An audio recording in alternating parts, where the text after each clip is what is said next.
Bom, o Instituto para Estudo da Guerra fala sobre ataque de drones ucranianos contra destilarias na Rússia. A gente falou sobre isso ontem. Essas destilarias também produzem, também fazem coisas que são usadas pelos militares russos. Então não é só destilaria de vodka, é também sobre isso. Eles falam um pouco também sobre as tropas norte-coreanas que devem estar entrando em combate por esses dias, tá? Segundo informações aqui, mas não tem nenhuma grande novidade aqui, a gente já está sabendo disso, né? Bom, a gente tem mais uma avaliação aqui do Liu Ano sobre a quantidade de tanques russos, né? E o que ele coloca aqui pra gente é que basicamente acabou os T-80 russos, que eram os principais tanques usados pelo exército russo nessa invasão.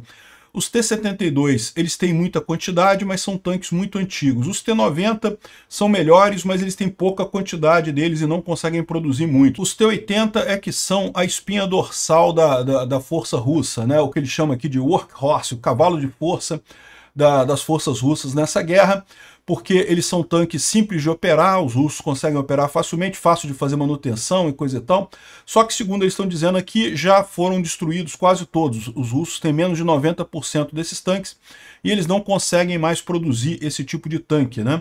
Então tem aqui as avaliações de armazenamento de tanques e coisa e tal, e ele vê isso como mais uma indicação de que a Rússia está chegando num ponto de inflexão nessa guerra, ou seja, muito provavelmente os russos não vão conseguir manter o ritmo de guerra por mais muito tempo, de tentativa de avanço por mais muito tempo. A gente já vê que eles não conseguem avançar, mas eles ainda estão indo com muita tentativa, né? Estão botando muitos blindados, muito pessoal e coisa e tal para tentar avançar alguma coisa. Em breve nem isso vão conseguir fazer, né? E aí justamente entra aqui o que fala o Tatarigami, dizendo que a Ucrânia está muito provavelmente chegando nos estágios finais da fase ativa da guerra, né? Então ele está falando aqui, justamente, ele parte de um discurso que o Budanov fez na conferência de Alta, justamente com algumas coisas bem interessantes, né? Falando inclusive sobre a questão da falta de tanques russos, a diminuição dos tanques russos. Os russos sim estão tentando produzir tanques para repor as perdas na guerra, mas não conseguem produzir em número suficiente. E não é só tanque, também obuses e outras peças de artilharia, outras peças bélicas, eles não conseguem produzir. Uma coisa que ele fala aqui, que é uma boa notícia para os russos, nem tudo são más notícias para os russos, os mísseis Iskander, os russos têm conseguido produzir de forma significativa. Então isso é um problema para a Ucrânia, né? Então, segundo eles estão colocando aqui, a Rússia já esperava estar fazendo negociações, já esperava estar forçando negociações com a Ucrânia, só que o que está impedindo a Rússia de buscar negociações de forma mais ativa? Justamente a questão de Kursk. O Putin não quer negociar numa posição de fraqueza com o território russo invadido.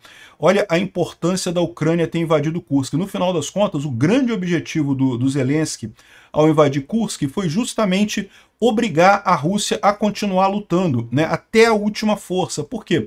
Porque o plano do Putin era aquele que eu já falei para vocês. Eles estão avançando ali, avançaram pra caramba, aí ia querer parar para negociação. Ia querer forçar o Ocidente a negociar e coisa e tal. E certamente haveria uma pressão do Ocidente para negociações, para que a Ucrânia sentasse na mesa de negociação com alguma coisa, mantendo a ocupação russa no território ucraniano. Com a invasão de Kursk, o Zelensky tira essa possibilidade do Putin e com isso eles são obrigados a continuar nisso daí, pelo menos enquanto não conseguem tirar os ucranianos de lá. E com isso se enfraquecem cada vez mais, né?